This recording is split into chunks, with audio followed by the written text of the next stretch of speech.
गुरु प्यारी परम सत्कार योग सात संगत जी, राधा स्वामी जी। प्यारी सात संगत जी, एक शख्स ने बाबा जी से सवाल किया, जब जाना ही आत्मा को है फिर भजन सिमरन करके शरीर को पीड़ा क्यों दें? शरीर तो यहीं जल जाएगा। फिर बाबा जी ने कहा, बेटे दूध पीते हो तो बर्तन में डालकर गर्म क्यों करते हो? वो इसीलिए क्योंकि दूध बिना बर्तन के गर्म नहीं होगा। बर्तन जलेगा तभी दूध गर्म होगा ना। उसी प्रकार शरीर में पीड़ा होगी तभी आत्मा तृप्त होगी। ठीक इसी प्रकार शरीर से होकर ही भजन सिमरन आत्मा तक पहुंचता है। जितना सच्चा प्यार और इश्क लेकर हम उस मालिक को चाहते हैं, उतनी ही वह हम पर अपनी दया मेहर की बख्शिश करता है। जिस तरह पपीहा स्वाति की बूंद के लिए तड़पता है, दिन रात उसी की रट लगाए रहता है, उसी तरह हमारे अंदर मालिक से मिलने व उसके दर्शन करने की तड़प होनी चाहिए। सो गुरु प्यारी सात संगत जी, आज का यह सत्संग संत तुलसी साहिब की वाणी में से होने जा रहा है।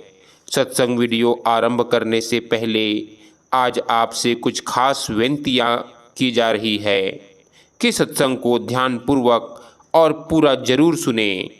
दूसरी यह विनती है कि जो भी भाई बहन चैनल पर नए हैं तो चैनल को सब्सक्राइब करके बेल नोटिफिकेशन को ऑल पर जरूर प्रेस करें जी। गुरु प्यारी सात संगत जी, जैसा कि आप सभी को पता होगा कि आज बाबा जी का सत्संग टाटा नगर में है, तो हम भी बाबा जी के दर्शन के लिए टाटा नगर आए हुए हैं। और आप में से भी कई भाई बहन बाबा जी के दर्शनों के लिए टाटा नगर आए होंगे। इसीलिए हम कुछ दिनों तक सत्संग वीडियो अपलोड नहीं कर पाएंगे। इसके लिए हम आप सभी से क्षमा चाहते हैं। हम पूरी कोशिश करेंगे कि बहुत ही जल्द एक नए सत्संग वीडियो के साथ फिर से वापस आएंगे। तो आइए संत तुलसी साहिब जी के उपदेश पर फरमाया गया आज का यह सत्संग अपने अपने गुरुजनों को याद करके ध्यान पूर्वक सुनते हैं। सत्संग के वचन। दिल का हुजरा साफ कर जाना किया ने के लिए, ध्यान गैरों का उठा उसके बिठाने के लिए। यह शब्द आपने शेख तकी को समझाने के लिए फरमाया है। शेख तकी एक मुसलमान फ़कीर था जो काबा का हज करके वापस आ रहा था। उसकी खुशकिस्मती थी कि उसने आपके निवास स्थान के सामने अपना खेमा लगा लिया, जिसके कारण आपने बहुत से शब्द शेख तकी को समझाने के लिए फरमाए। तुलसी साहिब फरमाते हैं कि ऐ शेख तकी, हम सब दुनिया के जीव चाहते हैं कि वह परमात्मा हमारे हृदय में आकर बैठे, लेकिन कभी यह सोचने की कोशिश नहीं करते कि जिस जगह हम परमात्मा को बिठाना चाहते हैं वह जगह उसके बैठने के काबिल है भी या नहीं। हमारा मन दुनिया की शक्लों, पदार्थों और मैलों के लिए तड़पता रहता है और मिलना हम परमात्मा से चाहते हैं। ये दोनों बातें किस तरह हो सकती है? अगर हमें उस परमात्मा से मिलना है तो हमें अपने अंदर उससे मिलने का सच्चा इश्क, सच्चा प्रेम पैदा करना चाहिए। हमारी आत्मा उस परमात्मा का अंश है। हम उस सतनाम समुद्र के कतरे हैं, लेकिन मालिक से बिछुड़कर इस माया के जाल में 84 के जेल खाने में फंसे हुए हैं। जब तक हमारी आत्मा वापस जाकर परमात्मा से नहीं मिलती, इसका देह के बंधनों से, 84 के जेल खाने से कभी भी किसी हालत में छुटकारा नहीं हो सकता। हमारी आत्मा का उस परमात्मा के साथ इश्क, प्यार, विरह और तड़प का रिश्ता है। जब तक हमारे अंदर मालिक से मिलने का सच्चा इश्क, सच्चा प्रेम और प्यार नहीं है, तब तक हम उसकी भक्ति कैसे कर सकते हैं? उसके साथ मिलाप किस प्रकार से कर सकते हैं? जब तक हमारा मन किसी चीज़ की कमी महसूस नहीं करता, तब तक उसे हासिल करने के लिए मन कुर्बानियाँ देने के लिए कैसे तैयार हो सकता है? हमारा हृदय तो दुनिया की शक्लों और पदार्थों के लिए तड़पता और भटकता है, और मिलना चाहते हैं हम मालिक से। ये दोनों बातें कैसे हो सकती है भाई? इसीलिए ऐ शेख तकी, अगर तू परमात्मा से मिलना चाहता है तो सबसे पहले अपना हृदय शुद्ध कर, निर्मल कर, और अपने अंदर मालिक से मिलने का सच्चा इश्क और प्यार पैदा कर, सच्चा प्रेम पैदा कर। तुलसी साहिब कहते हैं, ध्यान गैरों का उठा उसके बिठाने के लिए।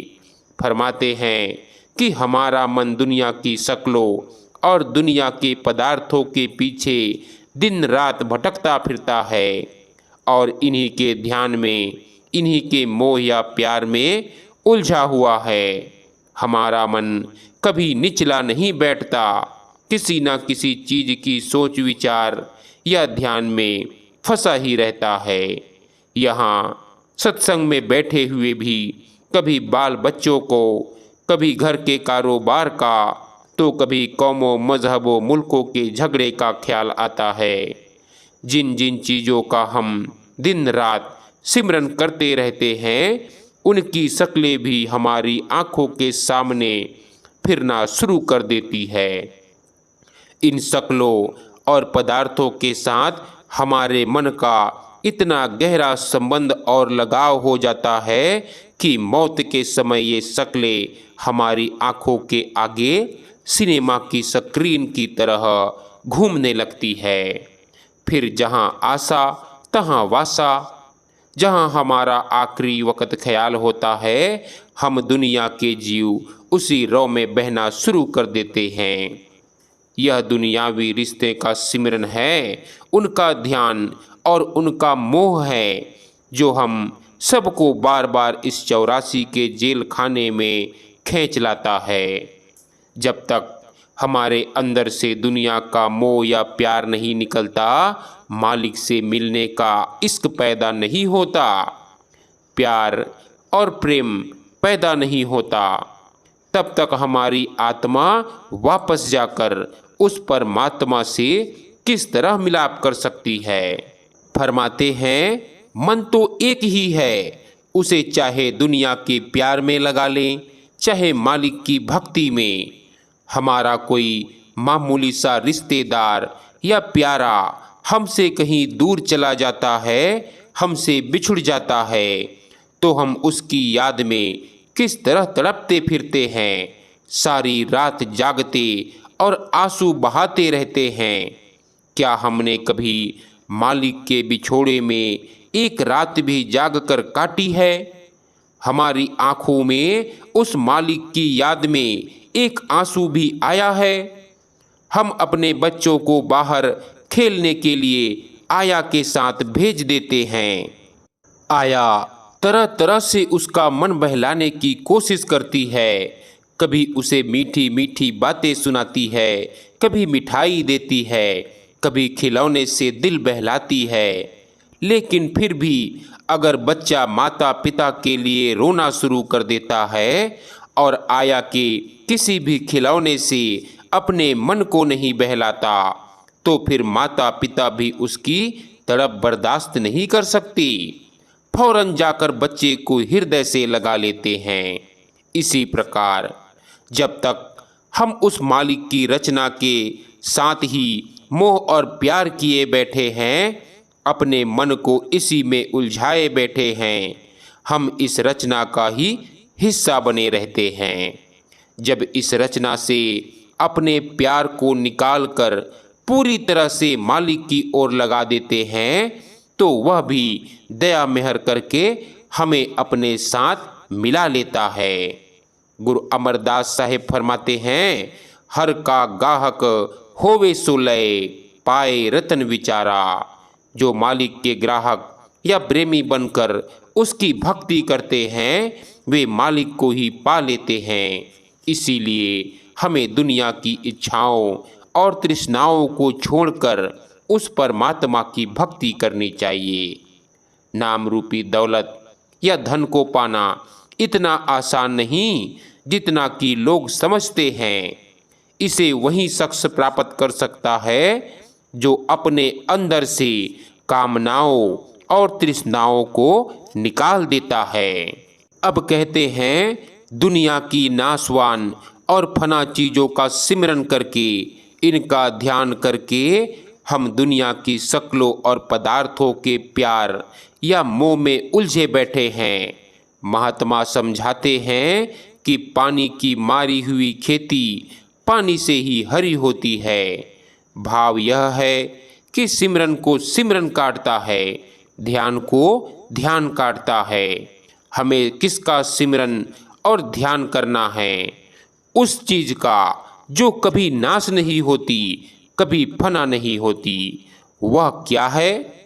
वह सिर्फ एक परमात्मा है, परमेश्वर है, अकाल पुरुष वाहे गुरु है, जिसके हजारों अनेकों नाम हमने अपने अपने प्यार में आकर रखे हुए हैं।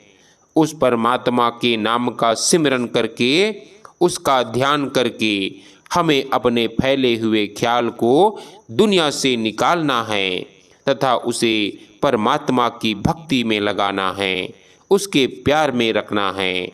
इसीलिए तुलसी साहेब समझाते हैं कि जब तक हमारे अंदर से दुनिया का मोह या प्यार नहीं निकलेगा, हमारे मन से गंदी गंदी वासनाएं दूर नहीं होंगी। उस परमात्मा के अंदर होते हुए भी हम उसकी भक्ति कैसे कर सकेंगे? उसकी भक्ति की ओर हमारा ख्याल किस तरह जा सकेगा? गुरु अमरदास साहेब फरमाते हैं, हर की पूजा दुर्लभ है संतो, कहना कछु न जाई। कि मालिक की भक्ति की महिमा तो कभी बयान हो ही नहीं सकती। भक्ति करने की, पूजा करने की, ध्यान करने की आदत तो हम सबको पड़ी हुई है। कोई बाल बच्चों के प्यार में फंसा हुआ है, कोई कौमों मजहबों मुल्कों की भक्ति करता है, कोई धन दौलत की पूजा करता है। आप समझाते हैं कि ये शक्लें, ये पदार्थ हमारी भक्ति के काबिल नहीं हैं, हमारे प्यार या ध्यान के काबिल नहीं हैं, क्योंकि इनकी भक्ति और इनका प्यार हमें बार बार इस 84 के जेल खाने में खींच कर ले आता है। किसकी भक्ति और किसका प्यार हमें वापस ले जाकर परमात्मा से मिलाएगा? केवल उस परमात्मा की भक्ति, केवल उसी का प्यार।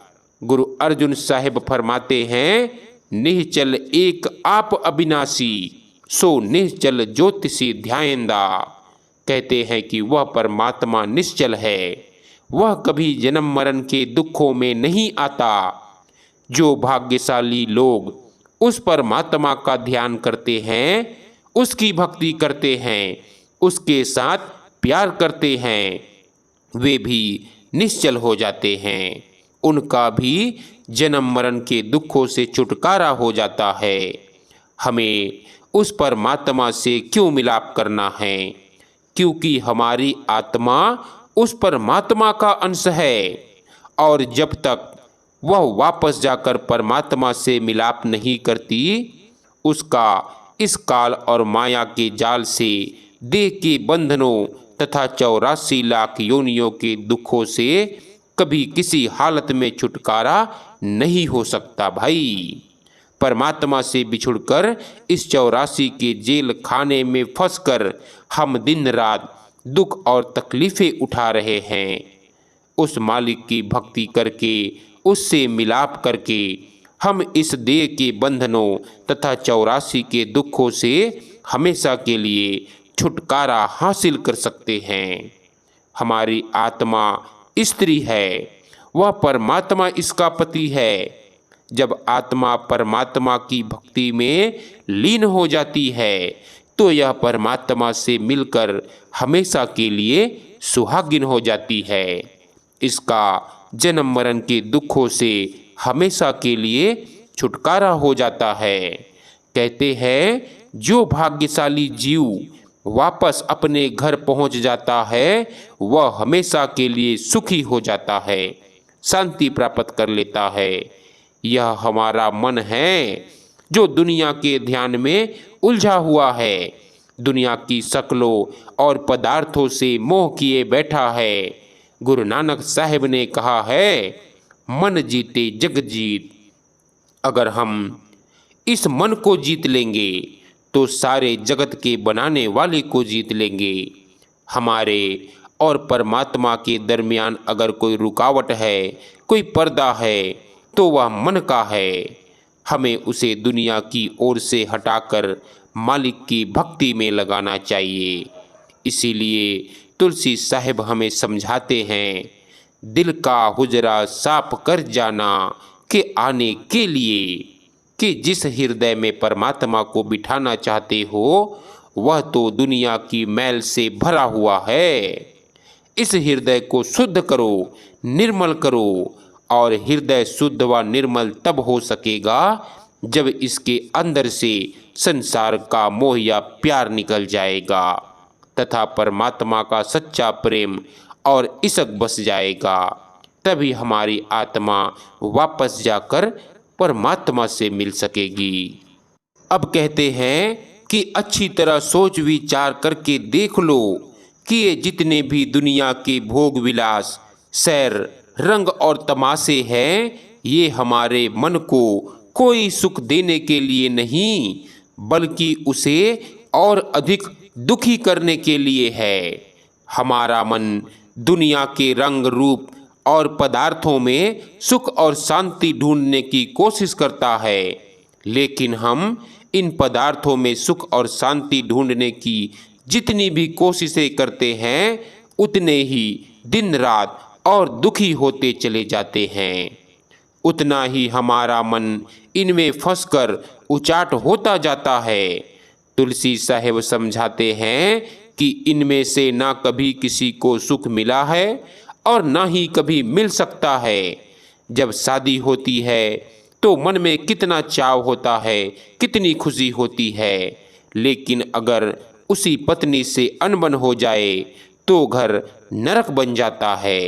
संतान होती है, कितनी खुशी होती है, कितनी खुशियाँ मनाते हैं, रिश्तेदारों को मिठाइयाँ बांटते हैं, मित्रों रिश्तेदारों को इकट्ठा करते हैं, दावतें देते हैं, लेकिन अगर वह नालायक निकल आती है, कहने में नहीं रहती या मालिक की मौज से मालिक उसे वापस बुला लेता है, तो वही संतान हमारे लिए दुख का कारण बन जाती है।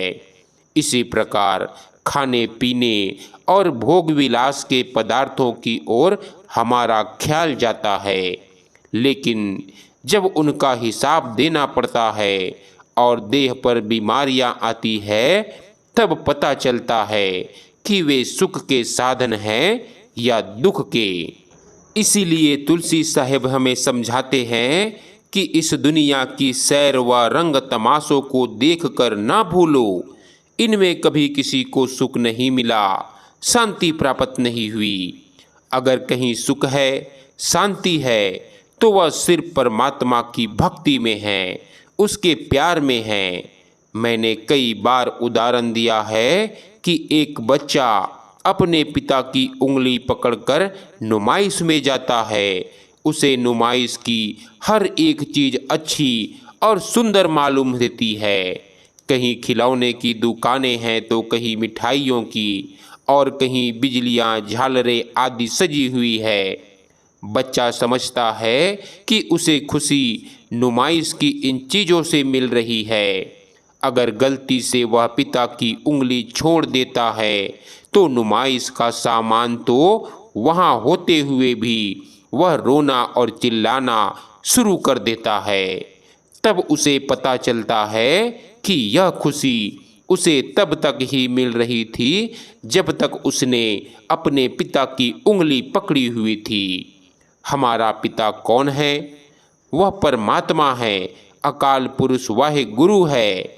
जब तक हमारा ख्याल हमारी लिव उसकी भक्ति और प्यार में है, हमें यारों, दोस्तों, रिश्तेदारों तथा दुनिया में भी 4 दिन सुख और शांति के ही मिलते रहते हैं। लेकिन जब हम परमात्मा को भुला देते हैं तो ये सब भी हमारे लिए यम रूप हो जाते हैं और इनसे भी हमें दुख और मुसीबतें नजर आनी शुरू हो जाती है।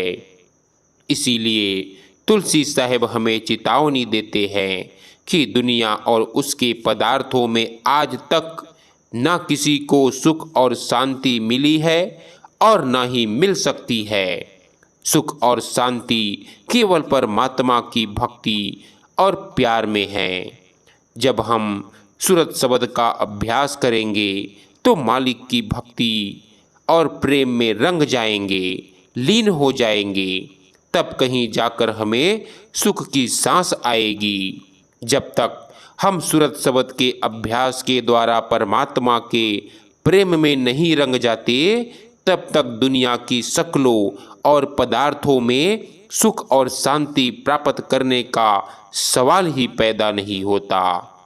कहा जाता है, ना सुख विच गृहस्थ दे, ना सुख छड़ गया, सुख है विच विचार दे, संता शरण पया। कहते हैं कि ना किसी को कभी बाल बच्चों में सुख मिला है और ना ही इसे घबराकर जंगलों पहाड़ों में जाकर सुख मिला है। सुख तो गुरुमुखों की शरण में जाकर नाम की कमाई करने में है, शब्द का अभ्यास करने में है। इसीलिए जब तक हम शरीर में बैठकर शब्द या नाम की खोज नहीं करते, तब तक हम सुख और शांति कैसे प्राप्त कर सकते हैं? आँखों के नीचे नीचे केवल इंद्रियों के भोग है, विषय विकारों, शराबों, कबाबों की लज्जतें हैं। जब तक हमारा मन आँखों से उतरकर इंद्रियों के भोगों में फंसा हुआ है, यह कभी सुख शांति प्राप्त नहीं कर सकता। जब सिमरन और ध्यान के द्वारा यह इंद्रियों के भोगों की ओर से हटकर अंदर की शब्द में लज्जत लेना शुरू कर देता है, लीन हो जाता है, नाम का रस लेने लग जाता है, तब यह सुख और शांति प्राप्त कर सकता है। फिर कहते हैं कि दिल तो एक है और तमन्नाएं, इच्छाएं, तृष्णाएं लाखों है, वे पूरी होती नहीं। मन दिन रात और ज़्यादा इच्छाएं और तृष्णाएं पैदा किए जा रहा है। जो भी चीज़ मन की मर्जी के मुताबिक नहीं होती, वही उसके लिए दुख का कारण बन जाती है। इच्छा और तृष्णा आज तक ना किसी की पूरी हुई है और ना हो सकती है। तुलसी साहेब फरमाते हैं कि जिस मन की यह हालत है कि वह इच्छाओं और तृष्णाओं के अंदर ही भटकता फिरता है, वह हमारे अंदर टिक कर मालिक की भक्ति किस प्रकार कर सकता है? उसका ख्याल परमात्मा की ओर कैसे जा सकता है? हम जो तृष्णाएं और इच्छाएं करते हैं, उन्हें पूरा करने के लिए हमें बार बार जन्म लेना पड़ता है। इसीलिए महात्मा समझाते हैं कि परमात्मा के हुक्म तथा उसकी मौज में रहना चाहिए। जिस हालत में वह रखता है, उसी हालत में रहते हुए उसकी भक्ति करनी चाहिए। गुरु नानक साहिब फरमाते हैं, देंदा दे लेंदे थक पाही, जुगा जुगांतर खाई जाई। परमात्मा देते देते नहीं थकता। हम दुनिया के जीव लेते लेते थक जाते हैं। जो कुछ भी हम दिन रात परमात्मा से अरदासें करके मांग रहे हैं, जो तृष्णाएं और इच्छाएं उसके आगे रख रहे हैं उन्हें वह जरूर पूरा करेगा। उन्हें पूरा करने के लिए हमें फिर से जन्म दे देगा और उस जगह जन्म देगा जहाँ जाकर हम अपनी इच्छाओं तृष्णाओं को पूरा कर सकें। लेकिन अगर परमात्मा से केवल परमात्मा को ही मांगेंगे, फिर मालिक से सिर्फ मालिक को ही मांगेंगे, मालिक की ही इच्छा और ख्वाहिश होगी, तो वह मालिक भी हम पर दया और बख्शिश करके हमें अपने साथ मिला लेगा। लेकिन हमारा क्या हाल है? आशा पर्वत जिंडियाँ मौत तनावा हेठ। कहते हैं कि हमारी आशाएं और तृष्णाएं तो हिमालय पर्वत से भी बड़ी है, लेकिन हम भूले बैठे हैं कि मौत हमारे पैरों के नीचे खड़ी है। हमें परमात्मा ने कर्मों का हिसाब चुकाने के लिए थोड़े सालों की यह जिंदगी बख्शी है, और हम हैं कि सारी दुनिया की इच्छाओं और तृष्णाओं का बोझ सिर पर उठाए हुए हैं। इसीलिए संत महात्मा समझाते हैं कि हमें मालिक के भाड़े, उसके हुक्म, उसकी रजा में रहना चाहिए। जिस हालत में परमात्मा रखता है उसी में राजी रहते हुए उसकी भक्ति करनी चाहिए। तुलसी साहेब समझाते हैं कि जब तक हम अपनी इच्छाओं और तृष्णाओं को छोड़कर भक्ति नहीं करते, तब तक हम अपने इश्क और प्यार में कामयाब नहीं हो सकते। ये इच्छाएं और तृष्णाएं कौन पैदा करता है? हमारा मन। हम इन्हें पूरा किससे करवाना चाहते हैं? परमात्मा से। हम मन को नहीं समझाते कि तू उस परमात्मा की इच्छा में रहने की कोशिश कर, बल्कि परमात्मा को समझाने में लगे हैं कि तू हमारे मन के अनुसार चलने की कोशिश कर। भक्ति हम परमात्मा की कर रहे हैं या मन की? आप फरमाते हैं कि पहले तो हम दुनिया के जीव परमात्मा की भक्ति नहीं करते, उसकी खोज नहीं करते, उसे ढूंढने की कोशिश ही नहीं करते। अगर हमारा ख्याल परमात्मा की भक्ति की ओर जाता भी है, उसकी खोज करना भी चाहते हैं, तो जहाँ परमात्मा रहता है वहाँ उसे ढूंढने की कोशिश नहीं करते, बाहर मुखी हो जाते हैं, कर्म कांड में उलझ जाते हैं। जिस जगह परमात्मा बसता है वह हमारा शरीर है, हमारी देह या वजूद है। यह वह प्रयोगशाला है जिसमें जाकर हम परमात्मा से मिलने की खोज कर सकते हैं। गुरु अमरदास जी फरमाते हैं, गुरमुख होवे सो काया खोजे, होर सब भरम भुलाई। यहीं तुलसी साहेब समझाते हैं कि ऐसे तकी उस परमात्मा की खोज में क्यों तू जंगलों पहाड़ों में भटकता फिर रहा है? क्यों बाहर दुखों में उलझा बैठा है? वह परमात्मा तेरे शरीर के अंदर है और उससे मिलने का रास्ता भी हम सबके शरीर में एक ही है। वह कौन सा रास्ता है? हमें साह रग में से होकर वापस अपने घर जाना है। इसे ऋषि मुनियों ने सुषुम्ना नाड़ी कहा है। जो कुछ प्राप्त करना है हमें अपने शरीर से ही प्राप्त करना है। जो लोग उस नाम रूपी वस्तु को या परमात्मा को अपने शरीर से बाहर ढूंढने में लगे हुए हैं, वे अपनी कीमती वक़्त को बेगारियों की तरह बर्बाद कर रहे हैं। इसीलिए हमें अपने शरीर के अंदर ही परमात्मा की खोज करनी है। लेकिन वह कौन है जो हमें अंदर जाकर उस परमात्मा की खोज नहीं करने देता? गुरु रामदास जी बताते हैं, घर रतन लाल बहुमान कला दे, मन भ्रमिया लही न सकाइए।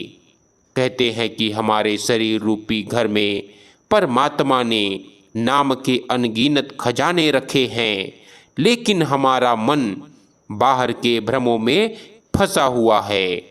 जब तक वह शरीर के अंदर जाकर खोज नहीं करता, हम उस दौलत को कैसे प्राप्त कर सकते हैं? कौन से भ्रमों में फंसे हुए हैं। कोई तीर्थों पर जाकर सरोवरों में स्नान करने को मुक्ति का साधन समझे बैठा है, तो कोई तीर्थों की यात्रा को और कोई जप तप को मुक्ति का साधन उपाय समझे बैठा है। हम दुनिया के जीव दिन रात बाहर मुखी होते चले जा रहे हैं। उस परमात्मा की भक्ति तो दुनिया के सब जीव अपनी अपनी अकल के मुताबिक करते हैं, लेकिन हम दुनिया के जीव मन के अधीन होकर भक्ति करते हैं। और जो भक्ति हम मन के अधीन होकर करते हैं, वह भक्ति हमें अपने ठिकाने या मंजिल तक नहीं पहुंचने देती, क्योंकि मन हमें बाहर मुखी करके कर्म कांड में उलझा देता है। कौन सी भक्ति हमें अपने मंजिल तक पहुंचाएगी। कहते हैं, शब्द मरै मन निर्मल संतु ए पूजा थाई पाई। शब्द के अभ्यास के द्वारा, नाम की कमाई के द्वारा मन को निर्मल और पवित्र करना ही परमात्मा की असली भक्ति है। और यही भक्ति हम सबको वापस अपने ठिकाने पहुंचाएगी। यही गुरु अमरदास जी आगे फरमाते हैं, पूजा करे पर विधि नहीं जाने, दूजे भाई मल लाई। कहते हैं कि लोग भक्ति तो करते हैं, पर भक्ति करने का असली तरीका नहीं जानते। असली रास्ते को छोड़कर दूसरे रास्ते पर चलकर पापों के बोझ को और भी अधिक बढ़ा लेते हैं। इसीलिए तुलसी साहिब समझाते हैं कि क्यों जंगलों पहाड़ों में मारे मारे फिर रहे हो, क्यों मंदिरों मस्जिदों गुरुद्वारों में ढूंढ रहे हो। वह परमात्मा तो शरीर के अंदर है। हमें अपने शरीर के अंदर जाना चाहिए, अपनी देह या वजूद में जाकर उस परमात्मा की खोज करनी चाहिए। आप समझाते हैं कि यह तो ठीक है कि परमात्मा हमारे हर एक के शरीर और देह के अंदर है, लेकिन हम अपनी अकल के द्वारा शरीर के अंदर जाकर उसकी खोज नहीं कर सकते, कभी उस परमात्मा को नहीं ढूंढ सकते। तुलसी साहिब फरमाते हैं कि शरीर के अंदर परमात्मा की खोज करने का जो तरीका और साधन है, उसका पता किसी कामिल मुर्शिद या पूरे गुरु से मिलेगा। जब हम ऐसे कामिल मुर्शिद को ढूंढकर सिद्दक और सबूरी यानी सच्चाई और धैर्य के साथ उस पर भरोसा और विश्वास रखकर अपने शरीर के अंदर जाकर खोज करना शुरू करेंगे, तब हम अपनी खोज या तलाश में सफल हो सकेंगे।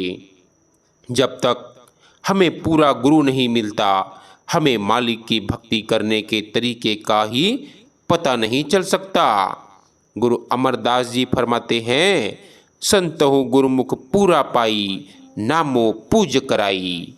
कहते हैं कि अगर कोई पूरा गुरुमुख मिल जाए, मुर्शिद मिल जाए, वह हमें नाम के अभ्यास का तरीका बता दे और हम उस रास्ते पर चलना शुरू कर दें, तो हम वापस जाकर परमात्मा से मिल सकते हैं। सच्चे शब्द की कमाई करके ही हम सच्ची इज्जत प्राप्त कर सकेंगे। उस सच्चे शब्द या सच्चे नाम के अभ्यास के सिवाय मालिक की भक्ति का और कोई तरीका ही नहीं है। और गुरुमुख अथवा कामिल मुर्शिद के बिना सच्चे नाम या सच्चे शब्द की समझ कभी नहीं आती। गुरुमुख की संगति इसीलिए जरूरी है कि परमात्मा ने अपने मिलने के लिए यही कुदरती कानून बनाया है। जब तक हम इस रास्ते पर नहीं चलते, हम अपने मकसद में कामयाब कैसे हो सकते हैं। जितने भी हमारे मजहब हैं, इनके रीति रिवाज अलग अलग हैं, लेकिन जो रूहानियत है, असलियत है, हकीकत है, वह हर एक मजहब की तह में एक ही है।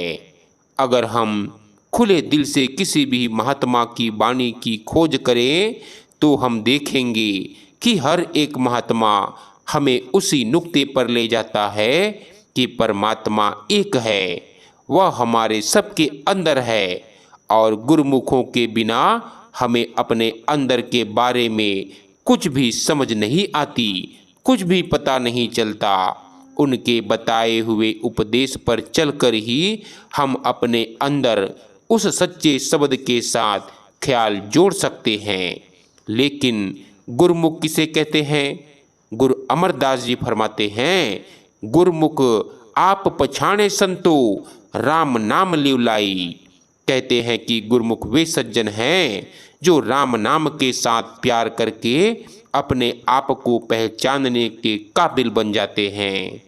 गुरु नानक साहिब ने समझाया है कि राम नाम से उनका मतलब उस ताकत से है जिसने सारी दुनिया की रचना की, जिसके आधार पर सब खंड ब्रह्मांड खड़े हैं। जो ताकत हम सबके अंदर रमी हुई है, जब हम अपने आप को उस ताकत में लीन कर देते हैं, तब हम मन और माया के दायरे से पार चले जाते हैं। आत्मा और परमात्मा की गांठ, आत्मा और मन की गांठ खुल जाती है और फिर हमें अपने आप का, अपने असल का पता चल जाता है। इसीलिए महात्मा, गुरुमुख या साधु उनको कहते हैं जो साधना करके उस नाम रूपी दौलत को अपने अंदर प्रकट कर चुके हैं। इसीलिए हमें ऐसे ही कामिल मुर्शिद या पूरे गुरु की खोज करनी है और उन पर भरोसा करना है, विश्वास करना है। अब सब कुछ कहकर अंत में बड़े प्यार से समझाते हुए आप फरमाते हैं कि अगर हम किसी ऐसे कामिल मुर्शिद की संगति और सोहबत में जाकर उस पर भरोसा और विश्वास करके उसके आदेश के अनुसार भजन और सिमरन करना शुरू कर दें, तो हमारे अंदर के कान खुल जाएंगे। जो उस अंदर के कीर्तन को सुनना शुरू कर देंगे, वह शब्द या नाम हमारे सबके अंदर धुनकारे दे रहा है। उसका संबंध इन बाहरी कानों से नहीं है, लेकिन हमें इन कानों के जरिए सुनने की आदत पड़ी हुई है। इसीलिए शुरू शुरू में ऐसा मालूम होता है कि वह शब्द इन कानों में गूंज रहा है। जब सिमरन और ध्यान के द्वारा हमारा ख्याल आँखों के पीछे टिकने लगता है, तो हमें अपने आप का पता चल जाता है कि शब्द माथे के दरमियान दिन रात धुनकारे दे रहा है और उसका इन कानों के साथ कोई संबंध नहीं है। तुलसी साहिब फरमाते हैं कि अगर हम गुरुमुखों के आदेश के अनुसार अभ्यास करना शुरू कर देंगे, तो हमारे अंदर के कान खुल जाएंगे और वे उस अंदर के शब्द, कलमे या बांगे आसमानी को सुनना शुरू कर देंगे और उस शब्द या नाम को पकड़कर हम अल्लाहु अकबर यानी पहली मंजिल सहस्रदल कमल तक पहुंच जाएंगे। महात्मा समझाते हैं कि हमारे अंदर 5 मंजिलें हैं और 5 ही धुने शब्द दिन रात गूंज रहे हैं। हमें मंजिल दर मंजिल, शब्द दर शब्द वापस अपने आखिरी मुकाम धुरधाम पर पहुंचना है, जहां की वह परमात्मा रहता है। आप प्यार के साथ समझाते हैं कि ऐसे तकी जो कुछ भी मैंने तुझे समझाने की कोशिश की है, उसमें मैंने तुझे अपनी ओर से कोई नई या अनोखी बात नहीं बताई है। तू चाहे किसी भी महात्मा की वाणी पर कर देख ले, हर एक महात्मा का एक ही अनुभव है, एक ही संदेश है, एक ही उपदेश है। मैंने पहले भी अर्ज की थी कि महात्मा कभी दुनिया में कोई कौम या मजहब बनाने के लिए नहीं आते, न वे हमारे हाथों में डंडे या तलवारें देने के लिए आते हैं। वे तो केवल हमसे उस परमात्मा की भक्ति करवाकर हमें वापस ले जाकर परमात्मा से मिलाने के लिए आते हैं।